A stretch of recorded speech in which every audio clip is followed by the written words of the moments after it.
धन्यवाद करती हूँ और अभिनंदन भी करती हूँ और हमारी राज्य मंत्री को भी। इससे तो ये पता लगता है कि पिछले कुछ दिनों से हम सिर्फ मेडिकल के इश्यूज पे 12-12 घंटे भी चर्चा हुई है, क्या करना चाहिए, कैसे होना चाहिए। ये तभी पता लगा कि देश में, हमारे भारत देश में हम मेडिकली और एजुकेशनली बहुत पीछे हैं और उसको आगे लाने के लिए हमें और क्या क्या नई चीजें करनी है।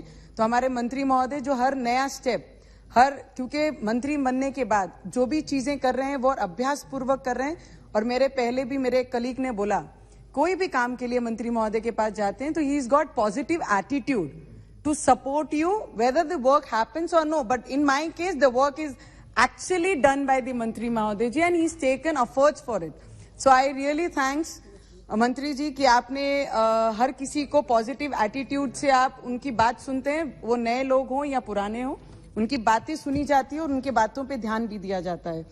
और जिस तरीके से जो 6 नए इंस्टीट्यूट सरकार देश भर में स्थापित कर रही है, उसमें अहमदाबाद, हाजीपुरा, कोलकाता, हैदराबाद, गुवाहाटी और रायबरेली है। मुंबई और पुणे जैसे मेट्रो सिटी जो देश में one of the educational institute and research centre हैं, तो उन्हें क्यों छोड़ा गया है? मंत्री महोदय को मैं विनंती करना चाहूंगी, जहां से वैक्सीनेशन के लिए सीरम जो पुणे से और मुंबई से इंस्टीट्यूट से जो आई है, उसको ऐसे शहर को भी साथ में लेके आगे उन्हें सपोर्ट करना चाहिए। और ये बिल के बाद बहुत सारे नए इंस्टीट्यूट आएंगे, उससे जो रोजगार के माध्यम जो ये फील्ड में तैयार होंगे, उसके लिए आपका दिल से मैं धन्यवाद करना चाहूंगी। और चाइना में जो मेडिसिन के लिए फैक्ट्रीज खोलने हेतु मैन्युफैक्चरिंग के परमिशन के लिए 1 सिंगल विंडो जो काम होता है, वो हमारे देश में बहुत पीछे हैं। हमें चप्पलें घस जाती हैं, तब तक हमें ना जगह उपलब्ध होती है, ना फैक्ट्रीज के लिए हमारी जो फैसिलिटी प्रोवाइड होनी चाहिए सरकार के तरफ से, वो भी नहीं होती। तो इस पे भी हमें ध्यान देना चाहिए, जहां पर फैक्ट्रीज खोलने वाले जो भी जितने भी ये डिपार्टमेंट के लोग हैं, उन्हें बहुत बड़ी मदद सरकार की तरफ से 1 सिंगल विंडो के माध्यम से होनी चाहिए।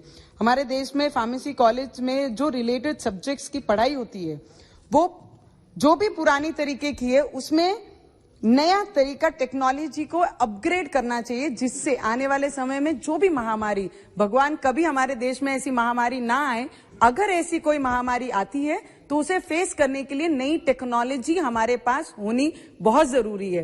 प्राइवेट फार्मेसी कंपनीज में जितने भी साइंटिफिक, जितने भी डॉक्टर्स काम कर रहे हैं, ये हमें ध्यान देना चाहिए कि हमारे government, as a government scientist बहुत ज्यादा निर्माण होने चाहिए, तैयार होने, जिससे आने वाले समय में हम लोगों को, हमारे लोगों को, देश को इसका फायदा हो। एंड आई हार्टली कंग्रेचुलेट हमारे मंत्रियों को कि ये बिल लाया गया और इसको सपोर्ट करते हैं। Thank you so much. Thank you. Shri आदिर रंजन चौधरी जी। सराई